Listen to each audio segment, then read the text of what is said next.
इमरान प्रतापगढ़ी का।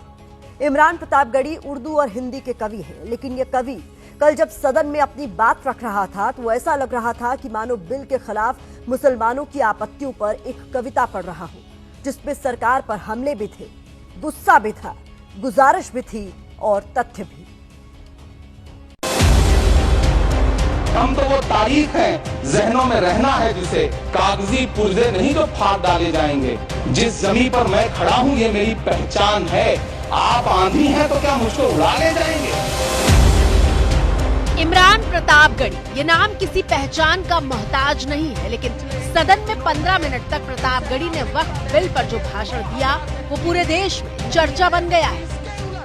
आपको अपने बच्चों की तरक्की, खुशहाली और नौकरी की दरकार है या फिर मुसलमानों की दान की गई जमीनों को लूटकर धन्ना सेठों को देने की साजिश करने वाले कानून की?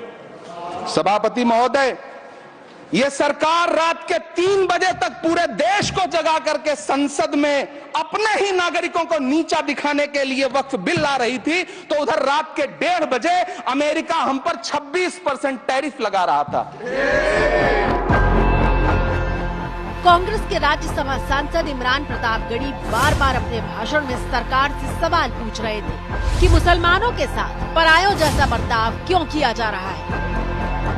किरण रिजिजू जी कह रहे थे कि रेलवे की जमीनें देश की जमीनें हैं, डिफेंस की जमीनें देश की जमीनें हैं। हाँ मंत्री जी हैं, बिल्कुल हैं।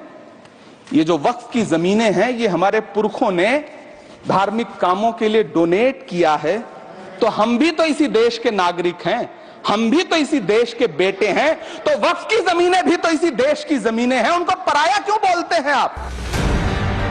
इमरान प्रतापगढ़ी सरकार पर हमले कर रहे थे, वक्फ बिल की कमियां गिना रहे थे, लेकिन ये बताना नहीं भूल रहे थे कि जब भी देश को जरूरत होगी वो सबसे आगे खड़े होंगे।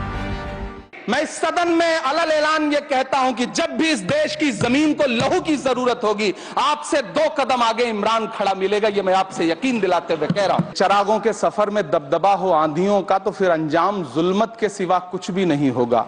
ये दुनिया नफरतों के आखिरी स्टेज पर है, इलाज इसका मोहब्बत के सिवा कुछ भी नहीं होगा। मैं भावुक हूं, मेरी पलकें गीली हैं। अगर देश की एक बहुत बड़ी आबादी को लगता है कि आप उसका भला करने के लिए नहीं बल्कि उनकी इबादतगाहों, उनकी कब्रिस्तानों, उनकी खानकाहों को बर्बाद करने का बिल ला रहे हैं, तो फिर आप अगर समझाने में नाकामयाब रहे हैं तो यह आपकी नाकामयाबी है। पहले समझाइए, उसके बाद कोई बिल लेकर के आइए, तब शायद हम आपका इतनी पुरजोर तरीके से विरोध ना करें। शायद यही वजह है कि सोशल मीडिया पर इमरान प्रतापगढ़ी के भाषण के हिस्से धड़ल्ले से शेयर किए जा रहे हैं और लिखा जा रहा है कि ये सिर्फ एक भाषण नहीं बल्कि भारत की आवाज है। किसी ने इमरान प्रतापगढ़ी के भाषण को दहाड़ बताया तो किसी ने मुसलमानों की हुंकार कहा। तो सवाल ये है कि क्या इमरान प्रतापगढ़ी मुसलमानों के नए नेता बनकर सामने आ चुके हैं? आपको धर्म की अफीम सुंघा करके, आपको नफरत की अफीम सुंघा करके, आपके आटा, चावल, दूध, दही, पनीर, छाछ, लस्सी, यहां तक कि कफन तक पर टैक्स लगा दिया है और आपको पता तक नहीं है।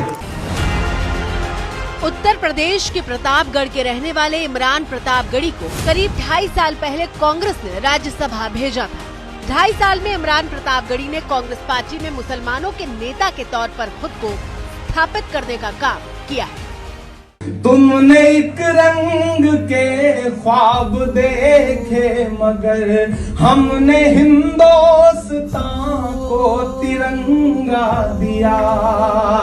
ये तिरंगा बदन पर लपेटे हुए एक दिन इस जमीन में उतर जाएंगे। मत समझना डराने से डर जाएंगे, अब के सारी हदों से गुजर जाएंगे। सिर्फ 37 साल के इमरान प्रतापगढ़ी कांग्रेस के अल्पसंख्यक विभाग के अध्यक्ष हैं और सोनिया से लेकर राहुल गांधी तक के साथ अक्सर मौजूद दिखते हैं। इमरान प्रतापगढ़ी यश भारती पुरस्कार से नवाजे जा चुके हैं। तमिलनाडु और पुदुचेरी में ऑल इंडिया कांग्रेस कमेटी के इंचार्ज भी रह चुके हैं। प्रधानमंत्री जी की सैकड़ों बार थपथपाई गई मेज के बीच अंतरिम बजट पेश किया गया और बड़े बड़े दावे किए गए। देश ये कैसा बनाया आपने, लूट कर पैसा बनाया आपने, देखिए जलते दिए भी बुझ गए, अजब दीपक राग गाया आपने। लेकिन वक्फ बिल पर इमरान प्रतापगढ़ी जिस तरह से सदन में गरजे हैं, उसने उन्हें मुसलमानों की बात करने वाले एक युवा नेता के तौर पर चर्चा में ला दिया है। ये बिल सिर्फ इस देश के मुसलमानों को नीचा दिखाने का और अपने एक ऐसे मतदाता वर्ग को खुश करने का बिल है जिनको इस बिल के पास हो जाने से कुछ मिलेगा भी नहीं, लेकिन आप एक नैरेटिव देना चाहते हैं, एक मैसेज देना चाहते हैं।